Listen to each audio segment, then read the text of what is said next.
talk about weight shifting in just a second. So tissue tolerance. You asked last week, definition of tissue tolerance. It really comes down to this. Tissue's ability is to appropriately respond to the stresses that it's exposed to.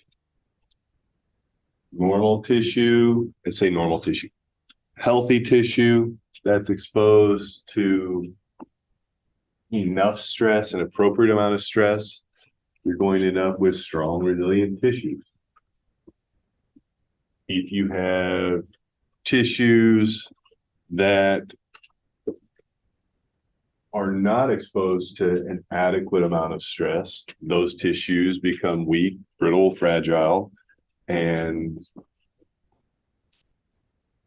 can become problematic depending on what we do movement-wise, what we do training-wise. If you have tissues that we expose to too much stress, and the rate in which we expose them to too much stress is either too fast or too aggressive, or we have some nutritional issues, or we don't allow adequate recovery time, then what ends up happening, we see a stress reaction in those tissues.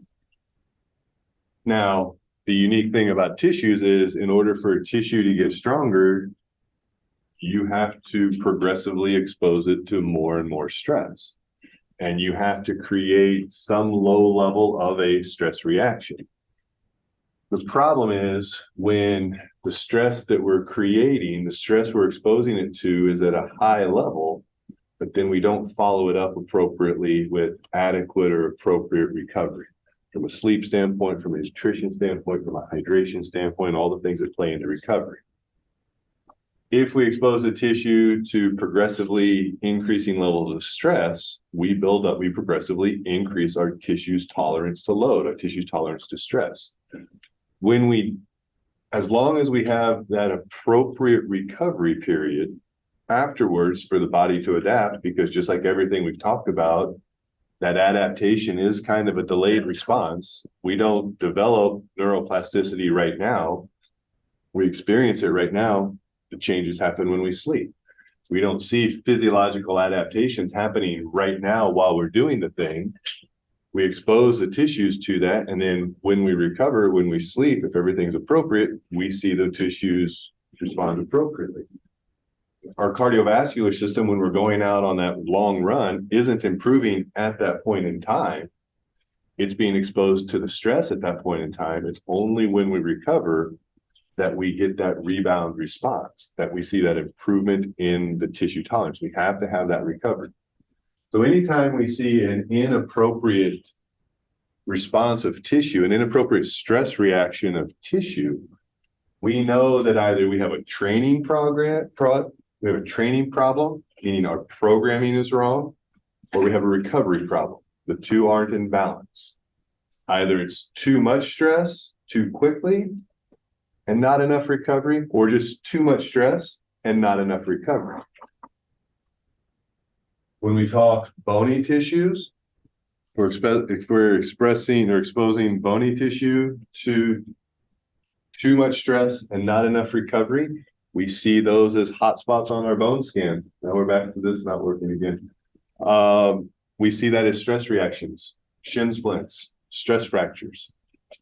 When we see that, again, all we're seeing with that is an increased level of activity of that local tissue.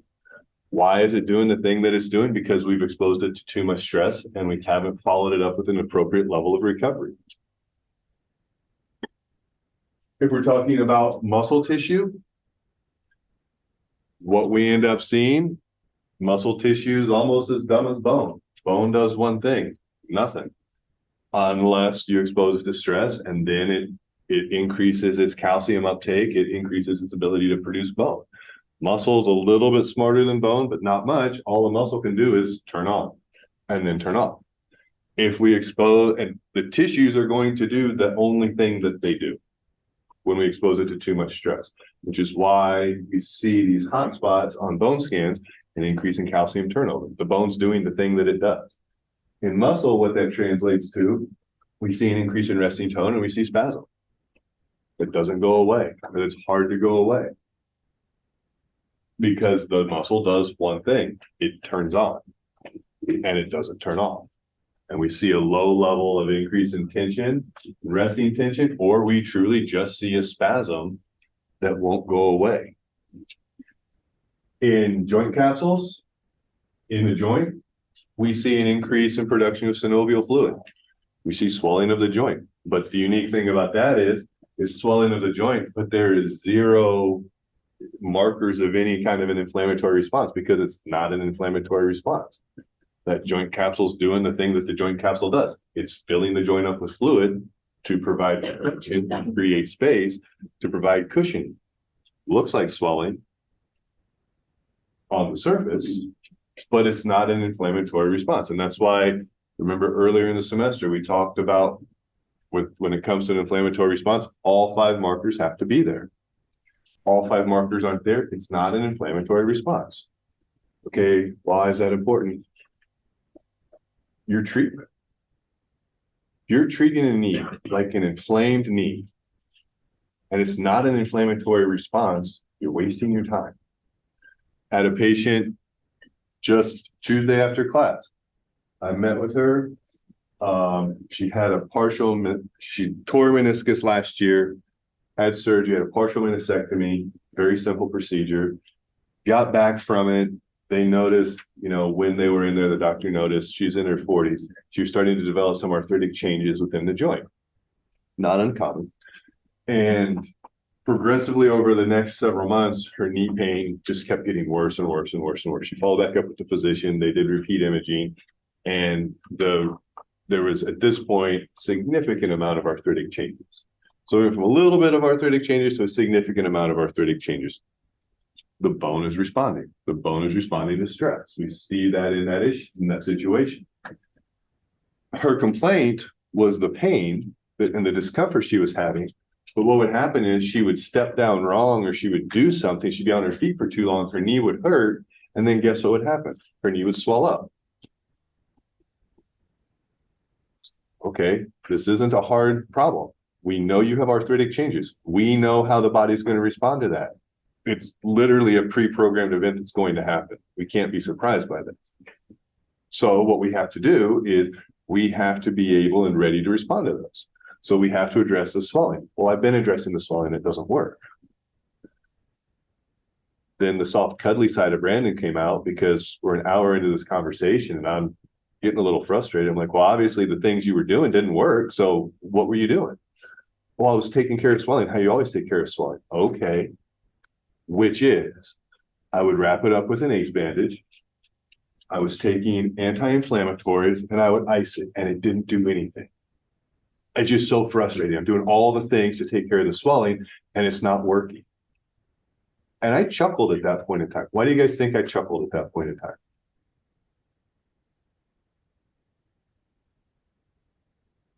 Anti-inflammatories, is that going to affect the synovial fluid in the joint? No. Ice, is that going to affect joint's ability to produce synovial fluid? No. Is putting an ACE bandage on a joint going to decrease the body's ability to generate synovial fluid? Absolutely not. Is elevation even going to work in that situation? No. It's not an inflammatory response. We haven't activated the lymphatic system. So all the things that she was doing in her mind, the right things, weren't working, and she was blaming it on this. I have this really weird situation. No, you have a normal situation. You don't understand the mechanics well enough, and the people that you've been working with don't understand the mechanics enough. Everything you literally have done up to this point has been wrong. Stop it. Worst part was she'd been seeing therapists before. She'd been going in and getting treated for the effusion in her knee, and nobody knows what's going on. Had her knee drained yesterday because she was convinced that she was convinced that it was inflamed and it was an inflammatory response. Had her knee drained yesterday. Physicians sent it off for cultures and everything like they always do in these situations. We're waiting on those to come back. But guess what color? Guess when they pulled that fluid out, what it looked like. Do you guys know what synovial fluid looks like? Clear to, it looks like you, if we were doing hydration testing, it looks like you're very well hydrated. It's clear to slightly yellow. So it looks like urine, well hydrated urine. If there's any kind of inflammation in the joint, guess what it looks like? It looks bloody. It looks like a brownish, because now you have red from the blood. You have the light yellow from the synovial fluid. You mix those together, you get this weird, nasty looking brownish type junk. Typically cloudy. It's bleeding. What does blood do when it sits long enough? It starts to clot or congeal. It's clumpy, it's lumpy. The consistency of it's not good. It just looks nasty. First came out, looked like somebody peed in the vial. It was just synovial fluid. So how well do you think anti-inflammatories, more compression, more ice, more elevation is going to help her non-inflammatory condition? It's not. And that's why it's so important. We have to understand what's going on, because in our minds, we think we're doing all the right things, and we are, but it's the wrong situation. And anytime we see tissue tolerance problems tells us that we've been doing all the wrong things. Volume's a little too high for the recovery that we're getting. And until we adjust the volume and the recovery side of things, there's not an exercise that's going to fix shin splints. There's not an exercise, there's not a stretch you can do to improve a stress reaction. Until we actually do something to address the tissue tolerance, because we have to continue to provide adequate amount of stress, but we also have to provide an adequate amount of recovery. And when that becomes out of balance, we run into a tissue tolerance issue. And the key word here is to appropriately respond to the stress, because it is going to respond. Either it's going to respond in a manner that leads to weak tissue because we're not applying enough stress, or it's going to respond in a negative way where we're applying too much stress, not enough recovery. Where we typically see these issues, beginning of school to beginning of a season. I've been doing all the training I need to do over the summer for when basketball season starts. I've been playing, I've been doing all this stuff. I've been, I'm ready for basketball season. And then a week in, I start getting shin pain. Obviously, the volume I've been doing, we're progressively ramping up, but then we see a huge increase in volume when we get to basketball practice. I wasn't doing enough volume over the summer. It's not a calf problem. It's not a shoe problem. It's not a problem with my arch. All of that can magnify the stresses of what's going on, but it's a volume problem. It's a recovery problem. It's a nutrition and a hydration problem. So anytime we see that, that's in our world as athletic trainers, that's typically what we see. We see them when they develop the shin pain. We see them when they develop the anterior knee pain. Jumper's knee is a great example of this. Tennis elbow, all of our itises are tissue tolerance issues. And again, as athletic trainers and healthcare professionals, oftentimes we're doing all the right things to address the irritation that's going on at this point in time.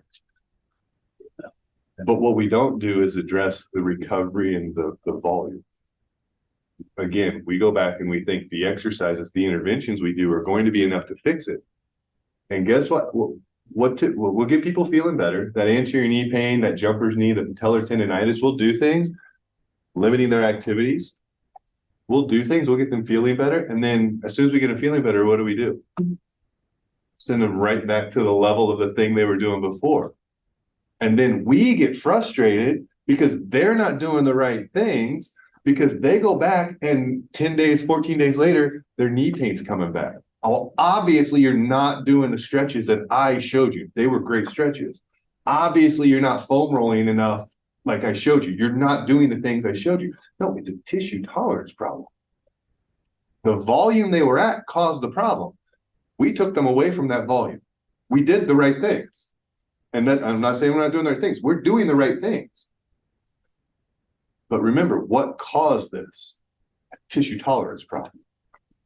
We do the right things, we get them feeling better, and then we return them right back to the same volume they were at before. You don't have to be a fortune teller to guess what's going to happen. The number one predictor of future injury is a previous injury. They literally are just coming off of an injury. And we're putting them right back in the exact same situation they were at before. Now, we might say, well, I need you to gradually over the next 2 weeks increase your participation and gradually start to do more. That's wonderful. But how often is a high school kid, 18 to 24-year-old college student actually going to do that? Coach, I'm good to go. Because they want to get back in and do the thing that they do. And then we get into this giant cycle of my knee hurts, I do things, my knee hurts, I do things, my knee hurts, I do things. And then the worst thing happens. At some point, that athlete's not going to come to you anymore. Because my knee hurt, they made it feel better. I go back, my knee starts to hurt again. We go through the same cycle 3 times. Obviously, they can't fix me because it just keeps happening. I'm just not going to tell them. And then they go to Google, and then they go to something else. And then before long, we have this giant snowball of an issue because we didn't manage stresses appropriately. We did the right things. We just didn't manage the most important things, which is the volume and the recovery. And eventually it's going to lead to, they just don't come to us until that patellar tendonitis turns into something that's a giant issue that we could have stopped several months ago, but it's now snowballed into this humongous problem that nobody knows what the solution for is. Very rarely are there confusing situations when it comes to how the body responds to things. And that's why it's so important to understand the physiology and the mechanics of it, because everything the body does is extremely predictable. We just have to understand those mechanics. All right. Weight shifting. The important thing about weight shifting is it's within the base of support.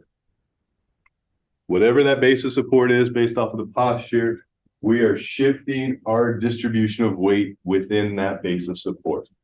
So as you're sitting on the chair, you shift over to the left side, a little bit more weight on the left side, you shift over to the right side, you shift a little bit forward onto your feet because your hips are a little sore from sitting there.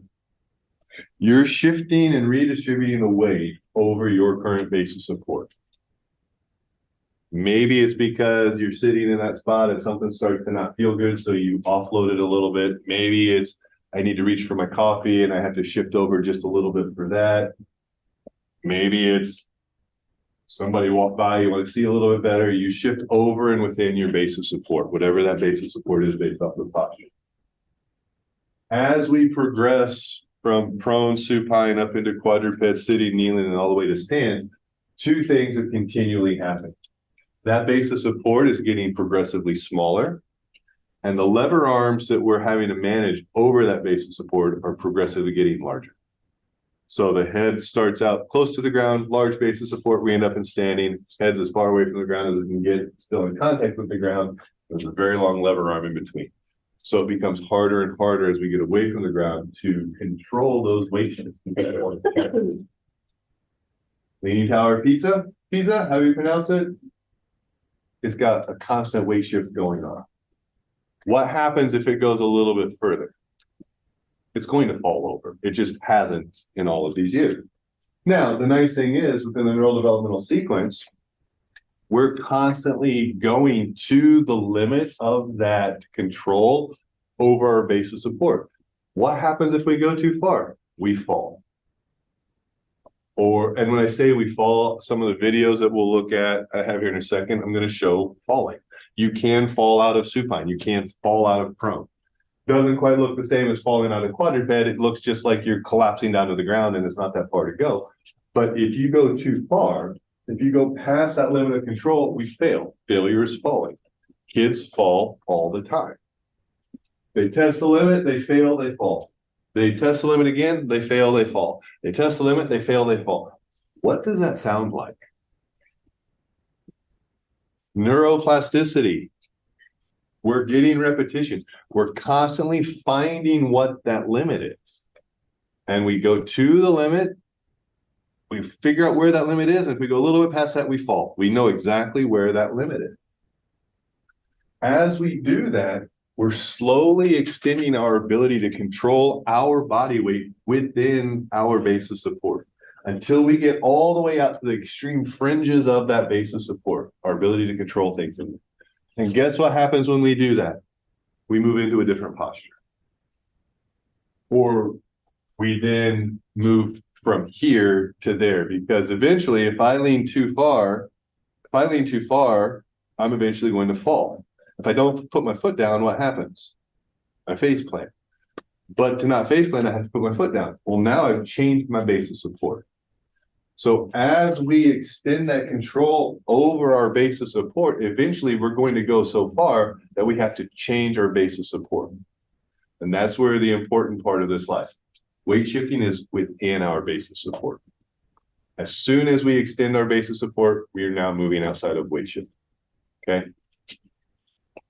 If we watch this video, maybe went too far, can't get back, false. Now we're on the ground, trying to get back into that position, wiggling around. Hands go too far, collapses down to the ground.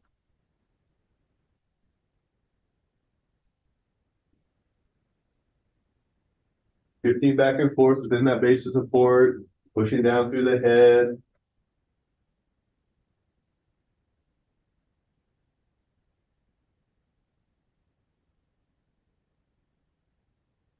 So again, you see the movements, and when we go too far with our center of mass and we can't control it anymore, either we extend our base of support or we collapse. And the whole time, our nervous system is learning where the limits of our control is. Because falling is a learning opportunity. Falling's not a great strategy to get from here to the door. I mean, could you imagine if you stood up and you just fell down and you got back up and you fell? I mean, that's an effective strategy to get from here to there. It's not an efficient strategy to get from here to there. Eventually what we learn is we don't have to fall, we move our foot, we extend our base of support, we change our base of support. Our nervous system has to understand where that limit is though. Because if we don't know where the limit is, then all of the timing of taking a step gets thrown off. Our foot goes out too far, too early, all kinds of bad things happen. So as our nervous system learns what that limit of base of support is, that's what allows us to take literally that next step and turn it into a locomotion pattern. Oh, video. Now notice that the hands, at least one hand always has to be engaged with something. He has to be supported still with at least one hand engaged with something. So whether it's on the ground, whether that's too far, beyond his base of support, face planted. And you notice with these videos, I just let it happen. Because it's a learning opportunity. Now, if we're outside on rocks and everything, you think I'm going to let him face plant? Maybe once or twice, but I'll definitely stop him the third time. I mean, you got to learn from it. If he's not smart enough to learn after the second one, he takes after his mom, I'll fix that. We'll find a padded floor. But you can see the weight shifts that are taking place within that base of support. He's finding his limits every time.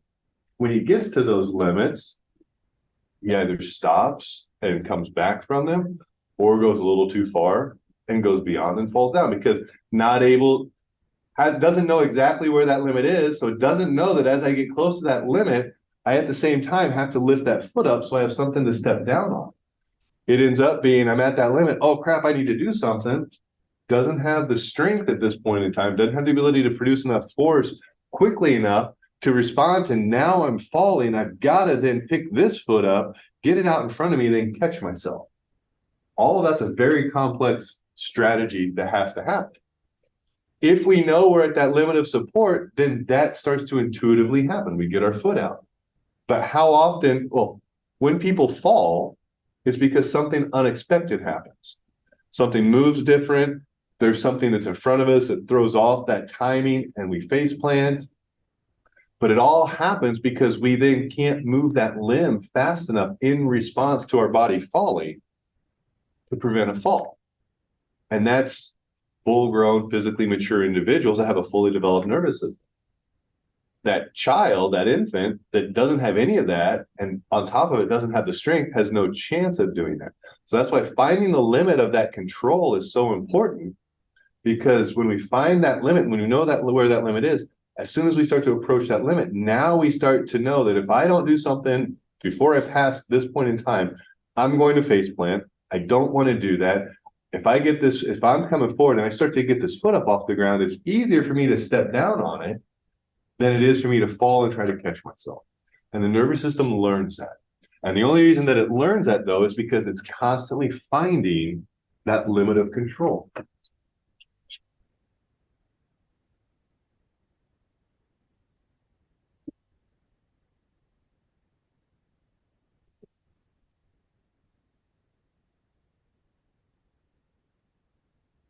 Staying within a base of support. Now, the base of support does move quite a bit.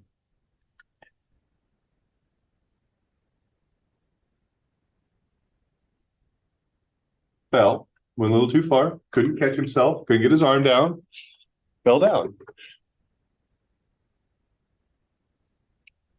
Rocking back and forth, feet went too far back, belly falls down to the ground. Head's getting tired, drop it down to the ground a little bit. Head becomes part of our base of support, push into the ground with the feet.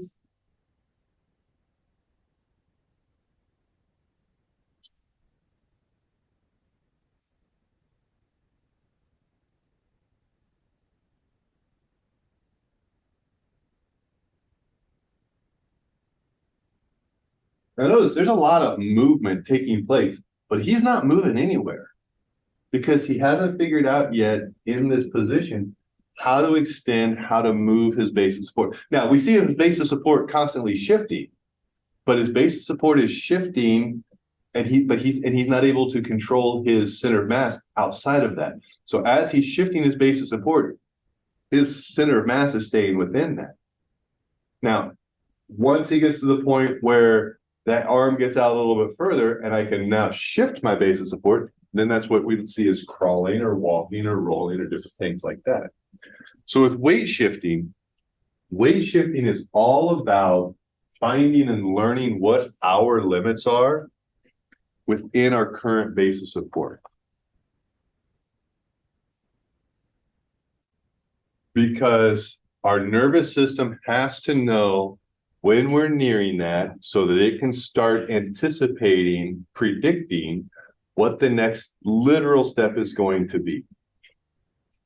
Because, everybody go ahead and stand up real quick. Give yourselves a little bit of space. All we're gonna do, very simple, feet together so I have a really small base of support. Shift your weight forward as far as you can go. When your heels start to come up off the ground, that's your limit, okay? Now shift backwards as far as you can go. The same thing, when your toes start to come up, that's your limit. Shift to your left, shift to your right. And then go through each one of those just a couple more times to kind of get a feel for where those limits are. Not too far. And when you get to the end, you feel your toe, if you're leaning back, you get to that limit, you get to a point where your toes have to come up. Our toes come up because we're trying to create a longer lever arm. Our toes are never going to, that's a fight. Our toes are never going to win. Let me say this. If you have toes that are heavy enough that if you lift your toes up off the ground, that offsets the weight of the rest of your body, you got some nasty toes. We have a problem. But we lift our toes up, trying to correct for that. When we come forward, we lift our heels up for the same reason. We're trying to offset that a little bit. So now what I want you to do, take your left foot, keep your feet together, but take your left foot so that the tip of your heel is right next to the big toe of your right foot. And now same thing, shift backwards, and then shift forwards. Now, is this shift from backwards to forward, is this further than what you were able to go with your feet together? Absolutely, because we elongate your base of support. You can move further over it. Now go side to side. Did we change the side to side at all? Probably made it a little bit tougher because it's still narrow, but we changed what your pelvis is doing. So we didn't change side to side. Now widen your feet out to just beyond shoulder width. Now go back to shifting forward and back. Now we're back to a fairly small forward back shift, not as far as we could go before, but now side to side. We have a very large side to side. It's with your feet outside of your shoulders. Can you shift far enough to fall over? Not unless that opposite foot comes off the ground. Like even with a Cossack, you have to go a long way before you fall over. So the only way you can fall over here is if that foot comes off the ground. Now, go back to feet together. I just want you to shift forward, and I want you to shift so far forward that you start to fall. But don't face plant. So yes, take a step. That process of taking a step. Now, take your backpack, put your backpacks right in front of you. I'm kidding, don't do that. Because then what that turns into, you go to fall, your nervous system already, as soon as it starts to feel that, as soon as it starts feeling you getting to the edge of that limit, it's already preparing to take that step. We could ask, do that again. Feet together, shift your weight forward until you have to take a step. I actually do that 4 times.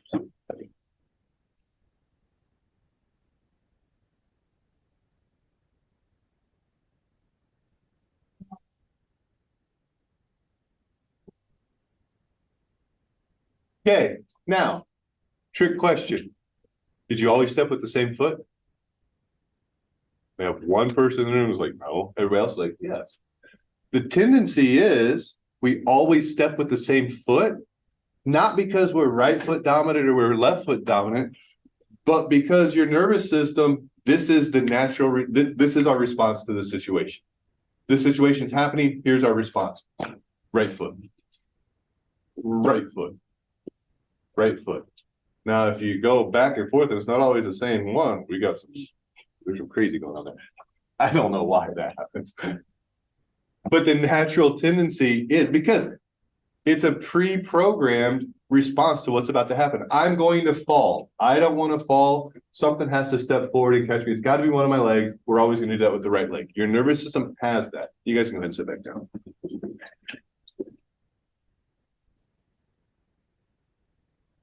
The only way we develop that ability to get that foot down and catch ourselves and not face plant is all the times we did that when we fell.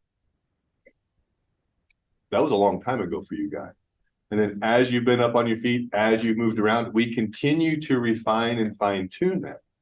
But we can't refine and fine tune that until we actually understand where that limit is and start to have a pre-programmed response. I step forward with my right leg so I don't fall. Weight shifting is all about finding where that limit is. It's not the foot coming off the ground. This is the point where I've got to do something or I'm going to face plant. The weight shifting lets us find that limit. Now, as soon as you find that limit and your nervous system's like, we need to do something, what did you do? You pick a foot up and you step forward. If you're riding on, if bear line's going by, you're riding on it, you're standing up, we're driving this way, I'm standing sideways, the driver hits his brakes really hard. What am I going to do? I'm going to drop my center of mass and I'm going to lean in a different, I'm going to lean away from the way that we're going so I don't fall. If that's not enough, what's the next thing I'm going to do? I'm going to grab onto something and take a step in the direction that we're moving to increase the width, the size of my base of support. So this little strategy of just controlling us within our base of support, this is the lowest cost. It doesn't require a lot of energy, doesn't require a lot of strategies to do that. You'll find yourself as you're standing over the course of the day, you're not standing perfectly still. You're constantly swaying and moving. but you're staying within that base of support. We're going, if you're on something that's moving and it's constantly moving, you're adjusting to it all the time, but within our base of support. Because A, the lowest cost of energy to pull that off. And B, whatever's going on isn't to the degree that I need to increase the size of my base of support. I'm just constantly weight shifting. I know where the limits are. I know when I have to take that literal next step. That literal next step, when I no longer can control myself within my base of support and I have to change my base of support, that's when we get into perturbations. So when you guys were falling and you got to that point where my foot now has to come up off the ground and step forward, as soon as your foot leaves the ground and it starts to move, that's a perturbation. You don't have to write down everything you know about perturbations. As soon as, in that instance, as soon as you lift that foot up, that foot that's moving forward, we now have a perturbation. This is where the giant majority of our clinical interventions and our corrective exercises fall. Perturbations. Once again, I have no problem with anything on this list. I'm not bashing these exercises. I'm not saying they're bad exercises. I'm not even saying they're good exercises. It all depends on the timing of the exercises. The big problem with this, since the bulk of our corrective exercises start right at perturbations, what are we missing? Breathing, head control, pushing down, and weight shifting. We jump straight to our perturbations.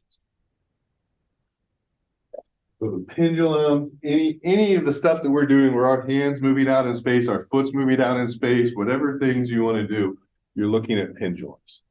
So you're looking at a perturbation. Perturbations extend the body weight outside, extend our center of mass outside of our base of support. Weight shifting, and again, weight shifting is within our base of support. Perturbations extend beyond our base of support. We are moving to a different base of support, or we're extending outside of the base of support. Either one of those. Just like weight shifting, we're progressively getting a smaller base of support as we move up through the postures, and we're progressively moving our head, our center of mass, further away from the ground, and we're having an increased length of our lever arm. So it's progressively getting tougher to control perturbations as we get away from the ground. Then again, with these perturbations, especially if we're talking perturbations of the lower extremity, well, if we're in kneeling or above, perturbations of the lower extremity oftentimes change our base of support. It gives us a different base of support. If we're in supine, prone, quadruped, the supported sitting, the supported kneeling, perturbations to the upper extremity can then extend our base of support because our hands contribute to that base of support. That video of Callan when he was sitting next to his crib and he had both hands on the ground and he moved his hand up onto and grabbed that crib as he was leaning into it, that movement of the hand is that perturbation. He's now moving the base of support. He's shifting our base of support with this.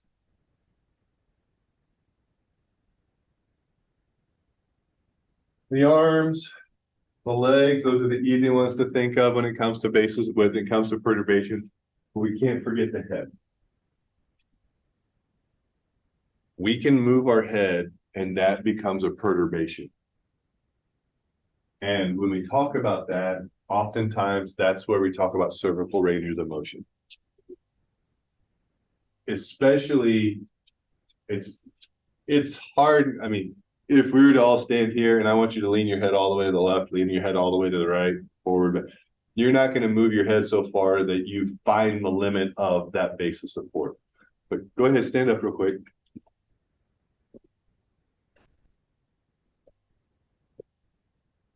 Same thing we did before. I just want you to lean forward. Now, for this, keep your chin retracted, okay? Keep your chin retracted, keep your chin neutral. Lean forward as far as you can comfortably go without falling. Lean backwards. Do that a couple times to kind of get a feel for where that is. Now what I want you to do, lean forward so that you're right at that limit of control But now that cervical retraction that you had, I want you to shift your head forward. Do you feel your weight going forward with that? So you guys can go ahead and sit back down. So the length of our lever arm of our neck, if we have a nice stable base of support, by itself, that's not going to be enough to get us to the limit of our control over our base of support. It alone is not going to be enough of a perturbation to force us to change our center, where our center of mass is. But if we're already at the edge of our control and there is head movement, it can then extend us out beyond that and force us to have to take a step, force us to fall. Just like, so we have to keep in mind that the head is also a way that we can manipulate and control perturbations. The head can control a lot of things. And like we talked about before with head control, where the eyes go, the head goes. Where the head goes, the body's going to follow 100% of the time. With this, with our perturbations, it looks a lot like we had with weight shifting. We take them to the limit of control, we fall, we repeat that until we develop enough control and coordination of that limb that's moving to actually then get that limb down in time, get the hand out in contact with whatever it is, so that we can actually complete the task that we're trying to complete, whether that's crawling, walking, grabbing something, moving something towards them. Perturbations allow us to slowly extend our control beyond our base of support. Perturbations allow us to actually interact with the world around us a little bit more than what we've been able to do at this point in time. We reach out, we grab something. We put our foot out in front of us, we shift our weight forward. Now our entire world has changed because we were there and now we're here. We continue to do that and we end up in a completely different place. Perturbations extend our environment, allow us to interact with our environment. Anytime we reach out to grab something, you reach out to grab your coffee cup, you reach out to grab your cup, you reach down to grab your backpack, that perturbation, you're interacting with something. So from an upper body standpoint, when we talk about the arms, from a how we utilize this in day-to-day function, upper extremity perturbations allow us to grab things, manipulate things, drive our car, pick things up, all of those things. We put our hand in space and we grab it. We grab the things we want. Lower body perturbations, the majority of what we utilize those in a day-to-day standpoint, are locomotion. Every time you take a step, that's a perturbation. So walking, running, skipping, jogging, all of those are perturbations. Same perturbation, but how they function is a little bit different, especially once we have a mature nervous system and a mature body. Lower body wise, when we talk about the function of perturbations in a mature individual, those perturbations are usually going to end up in some kind of compressed and weight-bearing environment. We have to unload, which decompresses things, and then we have to reload and recompress things. It's all about the continual shifting of weight and being able to control that weight and absorb that weight and create propulsion through the pushing down, through those ground reaction forces. In the upper extremity, it's different because now our hand's out here in space. It's not going to be compressed. It's not going to be loaded. But if we grab something, when we grab something and pick something up, the further it is away from our body, the harder that is.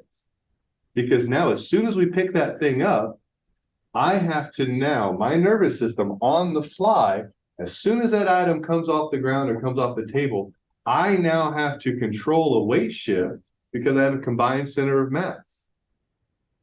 If something's not super heavy, it's not that big of a deal. We don't even perceive that it's happening. But what happens if we have a 15-pound backpack out in front of us and we go to pick that up? You have to shift forward. You have to have that weight shift. You have to then be able to have that combined center of mass.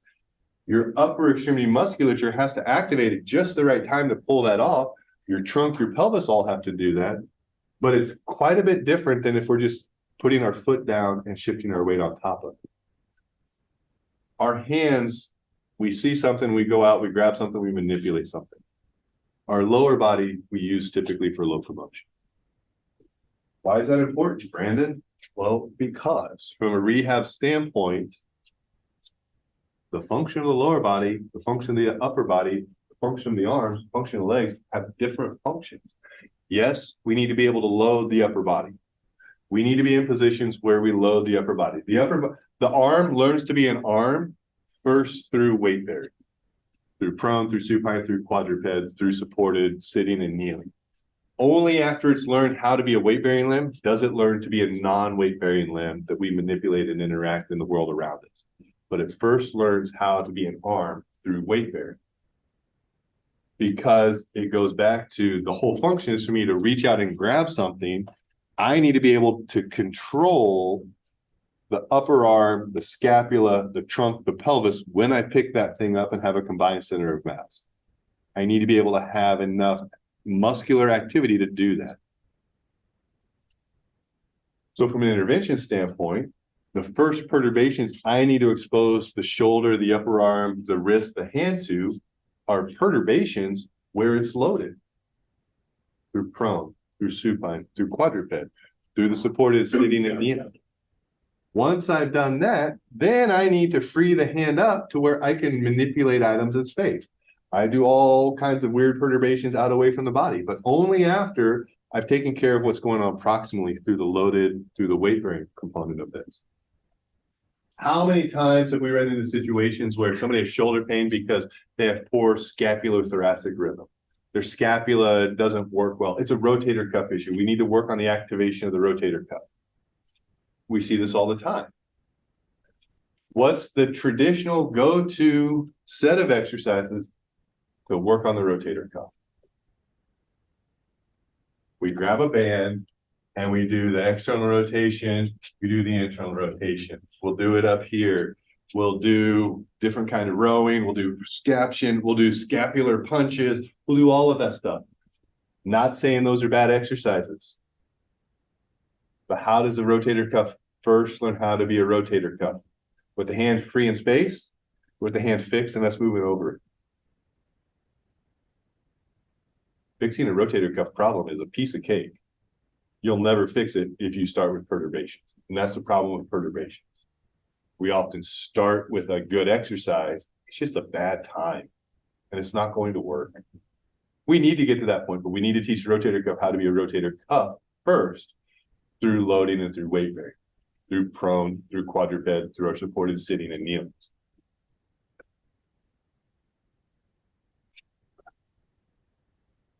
I'm going to say with that.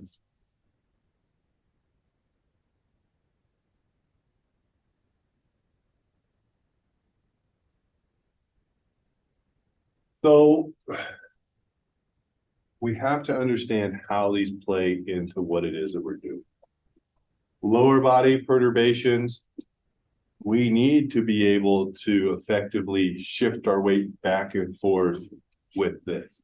We need to effectively be able to shift our body weight from our left leg onto our right leg and move with that. So obviously the first thing we're going to do are walking lunges, right? That's a giant perturbation. We're putting everything together when we do that. That's wonderful. But we also have to remember, because now we're shifting and moving our entire body weight over one limb, there is a requisite amount of strength that's required for that. And oftentimes we don't have that.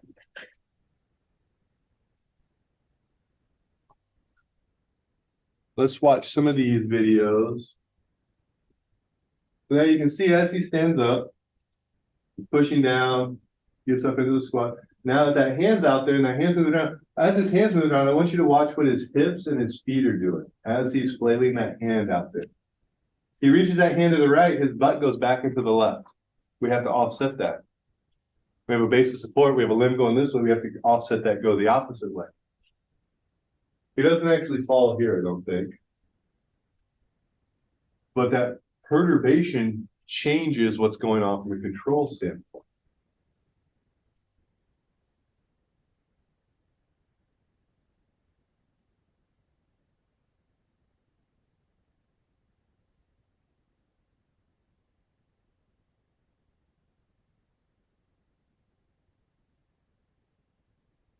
So go ahead, stand up real quick. You're going to take your thumb, you're going to kind of put them on your side. And I want your fingers to kind of be not right over the spinous processes, but just a little bit lateral in that low back area. Okay, so kind of over your erectors. I want you to shift your weight to your left leg. And I want you to slowly, just back and forth, kick your right leg. Feel things happening back there? Now shift to the other side. Feel things happening back there? Now take your right arm. Feel things happening on that left side. Now switch. Feel things happening on the right side. Why, when I move my arm, is that muscle? Why, when I move my arm, is my right lumbar erector kicking on? Yeah, because my base of support's here, but I've now extended things way out here. I now have a really long lever arm. So to control this, I have to have enough either muscular effort to offset this, or I have to shift way back. Well, it's not a serious enough situation for me to shift back, so I'm just going to turn things on and turn things off. What happens? Have you guys? It's October. Yeah, it's October. You guys can sit back down. It's October. You guys live in Missouri. There's parts of Missouri that have a very rich and healthy German heritage. There's Oktoberfests. One of the things that a lot of Oktoberfest have is a Steinhold. You guys know what that is? They fill a beer stein. Usually it's a really big mug, usually relatively heavy, got a thick handle on it. The handle's so thick and so heavy to offset the weight of the beer in the mug so that it's easier to hold. Because if you have, big mug like this, little bitty handle, it's going to tilt your hand this way. That's hard to hold. You spill what's in the stein. So you have a big, thick handle so that it is more center balanced when you're holding that. Usually, if you have some of those big beer steins, when they're full, they'll be 3, 4, 5 pounds. Well, at a lot of these Oktoberfest, they have this little challenge called the Steinhold, where you pick this up, you have to keep your arm perfectly straight, and you hold on to this. And you hold it out in front of you for as long as you can. And oftentimes you'll see people do this and they're like, this isn't that hard. The rule is you have to keep your elbows straight. I don't know what the winner is, but you have to keep your elbows straight. Eventually, as you start to fatigue, you feel fatigue in your deltoids. But then the funny thing is you start to feel fatigue in your low back because this muscle has to constantly be on because I've now extended my center of mass way out this way on a basis of support. Guess what happens as I start to get fatigued and as this starts to get heavier? I need to relax my shoulders a little bit. I need to relax this. So what do? I start to shift back. And then eventually it turns into something really weird. You got this giant lordosis because I'm trying to turn things off, because I'm trying to lean back to offset this. Eventually you can't hold it up anymore. And it's only 4 or 5 pounds. But we see different strategies to pull that off. When the thing that we're picking up isn't too heavy, as soon as we pick something up, that little area has to turn on. It's a timing issue. You don't even think about it because we've developed that through these processes.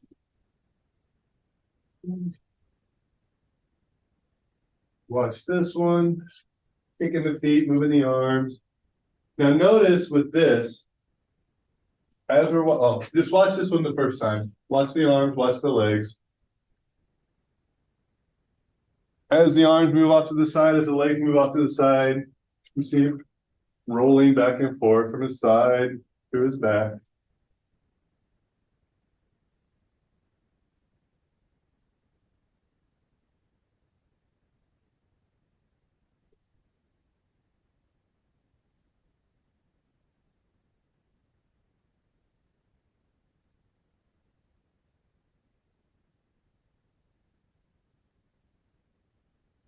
I think the video stopped. I don't think he's. So you saw the arm, you saw how he moved the legs, and the trunk in his body responded to that. Both legs came off the ground. He shifted his feet off to the right. Everything rotated to the right. Okay. Now watch again. But as you're watching this time, don't watch the arms and the legs. Look at the relation of his pelvis to his shoulders. Okay, so watch the relation of his pelvis to his shoulders, especially as he's rolling from his back to his side.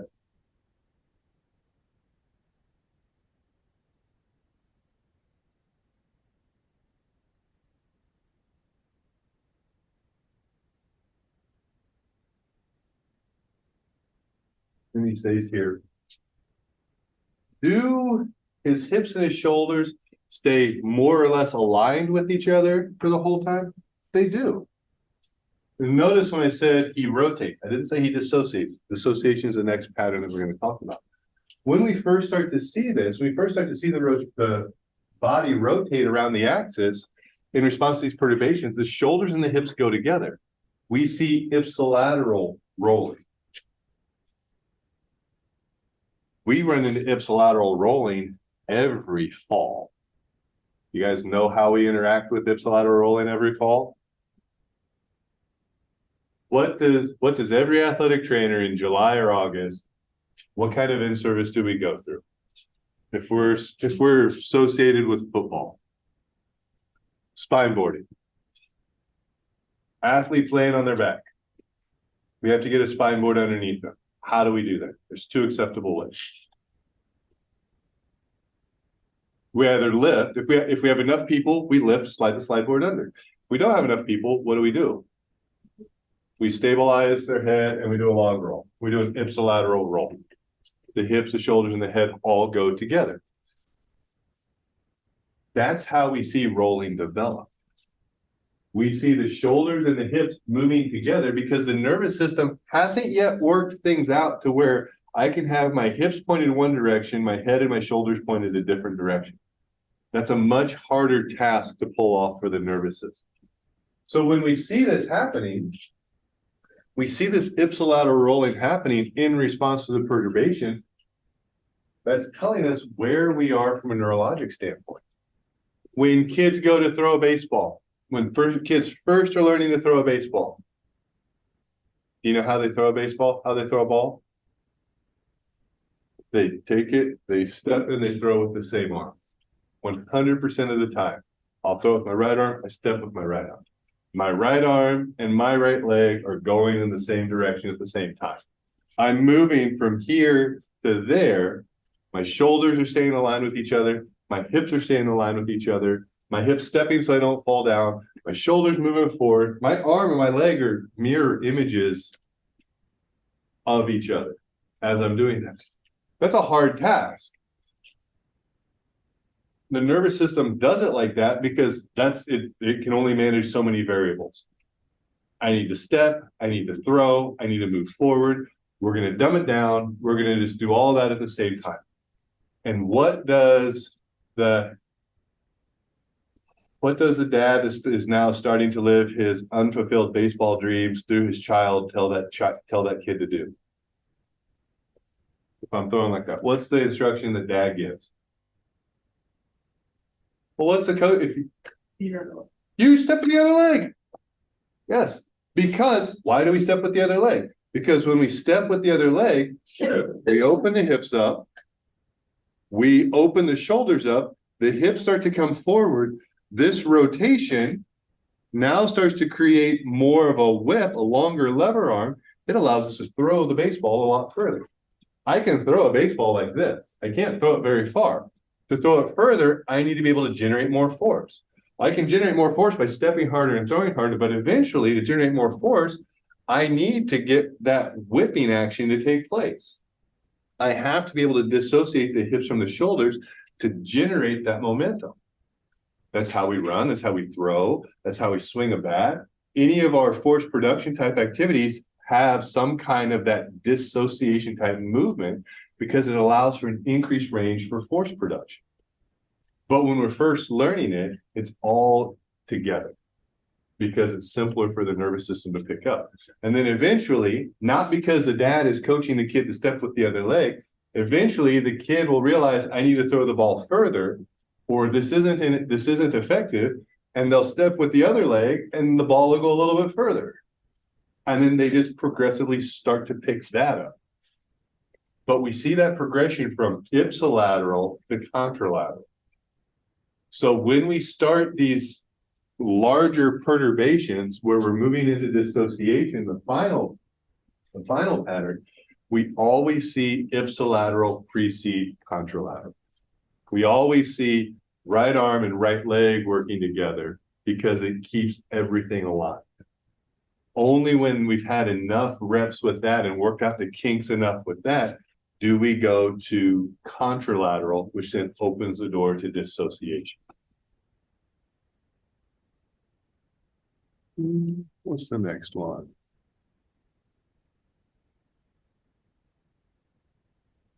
So again, standing up in supported stance, starts to move the arms, moves the head a little bit for perturbation, shifting back and forth, picking the leg up, trying to figure things out. There still needs at least 3 points of contact.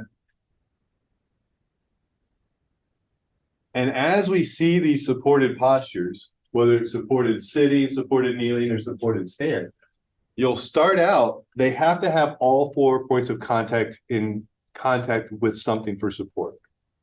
I don't have enough control yet to have that small of a base of support. Eventually, though, I can get a smaller base of support, so I go from 4 points of contact to 3. I can move one hand, but I always have to have at least 3 points of contact. My nervous system hasn't evolved to the point that I have the tools to control my body on less than 3 points of contact. So you'll see the 3 points of contact, either both hands and one foot, both feet and one hand. 3 points of contact always have to be maintained. Guess what comes after 3 points of contact? I've got to have 2 points of contact. I can either have one hand and one foot, so this hand and this foot are free in space. I can have both feet where both hands are free in space. I can't have both hands if I'm standing, but I have to have at least those 2 points of contact. And eventually, I only need 1 point of contact. And that's called taking a step. So we see the points of contact in our supported postures going from 4 down to 3, down to 2, and then to 1. And the 1 is what opens the door to getting from point A to point B. If we come back, watch this video as well, we can see he always has to maintain at least 3 points of contact. Both feet and a hand,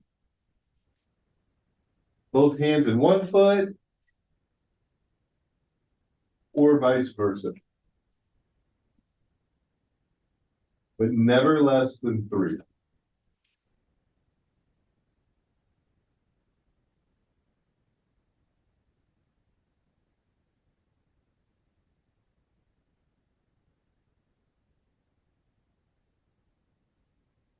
Again, when we're talking about the supported postures, supported sitting, kneeling, supported stance, that hand is extending that base of support because we don't have enough control over a smaller base of support. So when we're moving the hand, we're moving the base of support. We're manipulating that base of support. We're manipulating our control over or outside of that base of support.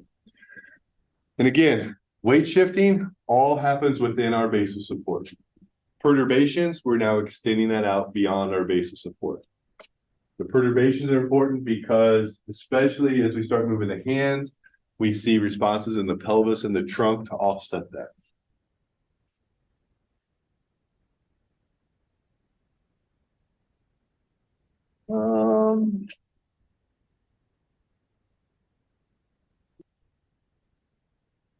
We'll finish up real quick on the beginning of dissociation. We're not going to get into all of it. Eventually, just like we talked about, we see those perturbations of the upper extremity, of the lower extremity, causing the shoulders and the hips to move in opposite directions. Here's the most important thing about dissociation. It is not rotation. This is shoulder rotation. This is not dissociation. One of the definitions of dissociation is uncoupling. So you'll see some people talk about in a deadlift, I'm dissociating the hips, the pelvis from the hips. That's flexion of the hips. That's not dissociation. So when we talk about, and yeah, you know what? If you don't understand things enough, you can say it's just semantics. It's just semantics. It's not that important. It actually is extremely important. Because when we talk about dissociation, the reason that we dissociate from a movement standpoint is to efficiently and effectively get from point A to point B. Dissociation is the foundation of all of our locomotion strategies, all of our efficient and effective locomotion strategies. I've challenged every class to do this. Nobody's ever taken me up on it. I don't know why nobody's taken me up on it the last couple of years, because with TikTok, Instagram, Snapchat, all the social medias, you get a million likes. The challenge I've given is just go from here over to the football field. Everybody knows what the football field is, right? You can walk over there. If we film you walking to the football field and post it up on Instagram, TikTok, not going to generate a lot of interest, right? Ooh, hey, look at that person. They're walking across a college campus in the fall. No big deal. But what if you were to do the worm? Could you do the worm from here over to the football field? Could you do it? You could. Now, would you is a different question. Probably not. Should you? It depends. Do you want to get Instagram famous? Because if you do the worm, you could do the worm from here over to the football field. It would take you a while to get there. You get some weird stairs. Probably going to have some scrapes on your chin and on your knees because there's concrete and curves and all this other stuff. You could do it. It's effective. But is it efficient? No. I would hate to think how long it would take for somebody to do that. So let's say the worm's off the table. I just want you to log roll. So lay down and roll from here to there. Could you? Yeah, you could get from here to there log rolling. Should you? I don't know. You'd be Instagram famous if we did it. I made this horrible mistake one time at Health Tracks. Different kid that I said, remember the kid that ran like the 20-second 40-yard dash, cut his time in half, made it was amazing.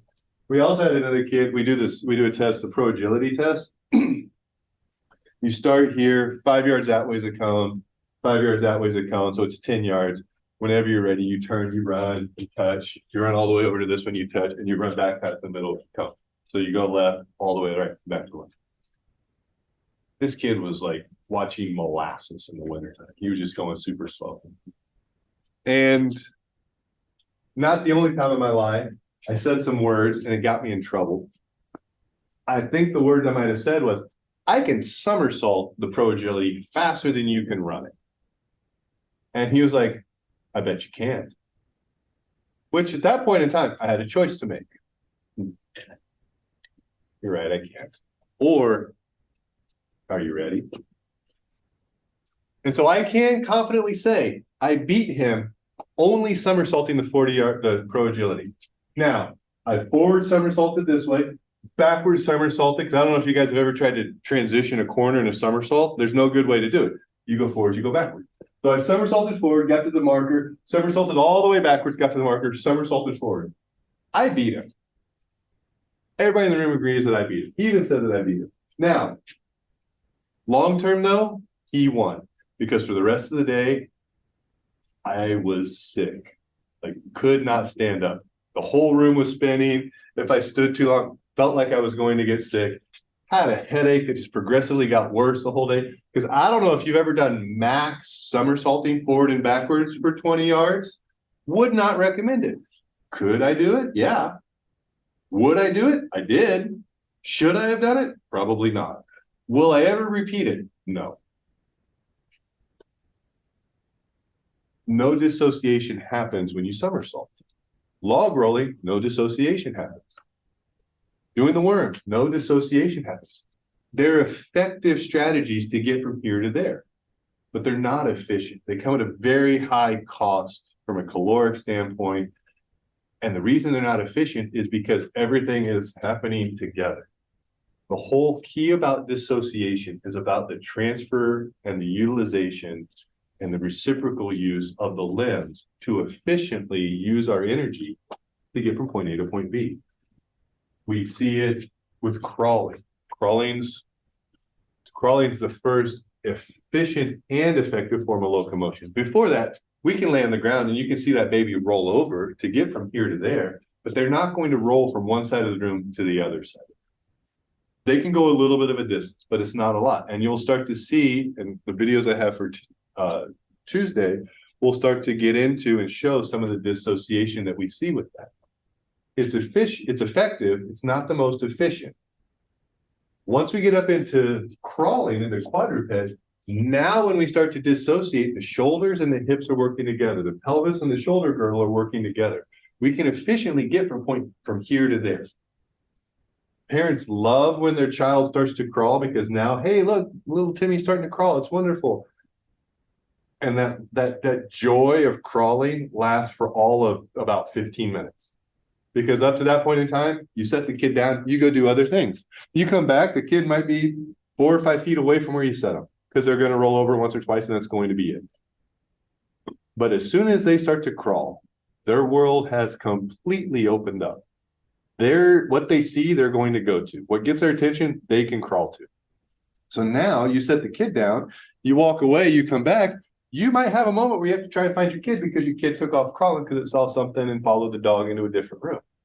Hypothetical situation. That's never happened to me because I always was very attentive to Colin when I set him down. So when we see that in quadruped, that becomes the first form of efficient and effective locomotion. As we move up in the postural, as we move up through the postures, that opens the door to walking. Once we start walking, walking is not the end of our dissociation up on 2 feet. Walking is the beginning of it, because then that turns into jogging, and that turns into running, and then we have skipping, we have galloping, we have all kinds of different forms of locomotion, but they all involve dissociation. So we talk dissociation from why do we care about it? The intent of dissociation is locomotion, to get from here to there. And that's the root of why dissociation and rotation are not the same thing.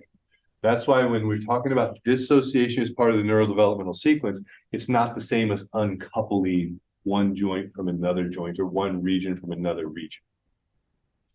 Because the intent of dissociation is much higher. The intent is to efficiently and effectively get from here to there.